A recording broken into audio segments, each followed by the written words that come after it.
2XKO, the new League of Legends fighting game, has a small problem. Specifically a small roster problem, as it was just announced that the game will be released with only 10 playable characters. So that covers the first 6 from the original Alpha Lab: Darius, Braum, Alawi, Ari, Yasuo, Echo, as well as Jinx, who we know is going to be the 7th character, and 3 more that have yet to be announced. And that is not a lot for a game that has been in development 6 years now, first being announced in 2019 with Riot's 10th anniversary celebration. In fact, that is historically bad for fighting games. Street Fighter 6 in comparison launched with 18 players, Tekken 8 launched with 32 players, and to get back to a roster smaller than this, you actually have to go all the way back to the Killer Instinct remake, which actually launched with only 6 playable characters. So yeah, I'm not going to sugarcoat it, that's pretty bad, but for 2 reasons, I'm not as concerned as maybe some others are. First off, let's remember for a second that this game is free to play, which does matter here. I feel like that somehow getting lost, it does not excuse a bad or an incomplete game, but it definitely takes a little bit of the sting out of not having as much content at launch when I don't have to pay anything for the game. Especially when you consider that the devs have been clear that this is a move just to get it out to players as soon as possible. We're going to release this game with 10 champions. I know it seems like a low number, but honestly,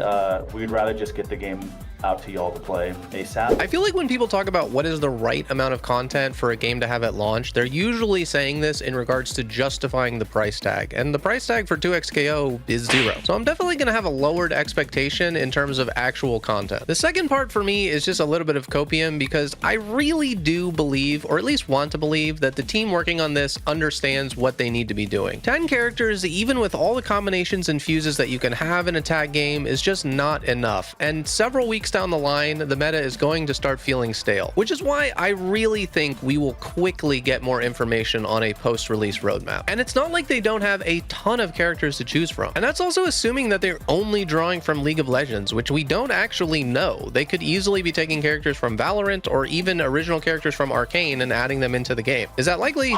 Maybe not, but again, copium. So yeah, it's not great news, but I don't really think it's the end of the world either. 2XKO is aiming very high, both in terms of quality of the game and in terms of target audience, and I think we'll just have to wait and see where this game lands when it actually comes out. Either way, if you want to see more 2XKO content, subscribe to the channel because I'll definitely be making more videos about it, and Riot willing, I'll be streaming the Alpha Lab 2 once that comes out April 18th to April 20th. See you then!